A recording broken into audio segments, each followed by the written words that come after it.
Gauthier Boucher, peut-être une réaction sur cette défaite de Sarah El Haïry à Nantes, défaite hautement symbolique. C'est un membre du gouvernement qui a perdu son siège ce soir.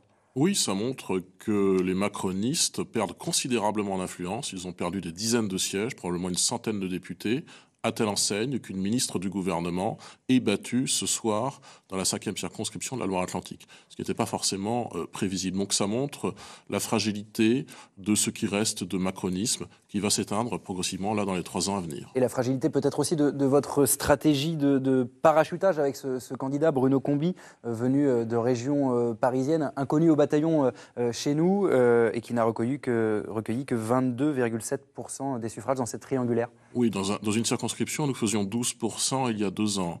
Et moi, je ne crois pas, M. Jagglin, qu'il y ait vraiment des députés parachutés. Parce que lorsque l'on est député ou que l'on prétend se présenter à la députation, on le fait pour être quoi? Pour être député de la nation, pas tant député de la... Pas besoin d'avoir d'ancrage local. Ce n'est pas tout à fait ce que je dis. C'est un maillage, c'est une articulation. Y compris avec Marie-Caroline Le Pen.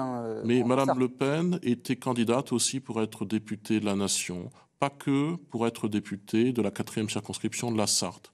Elle aurait géré bien sûr les problèmes de la Sarthe et les doléances des Sartois, mais pas que. Elle se serait aussi occupée de problèmes nationaux de la métropole, de l'outre-mer, de l'ensemble de la France. Parce qu'un député est député de la nation. Cessons d'avoir cette vision un peu boutiquière et arrondissement entière de la politique, si vous voulez. Je voudrais vous interroger sur une chose. C'est quand on regarde les résultats du Rassemblement national partout dans la région ce soir, dans de très nombreux cas, c'est soit le maintien du score du premier tour. Dans quelques cas, c'est le cas de Bruno Combi, dans cette circonscription-là, c'est 2 points de moins.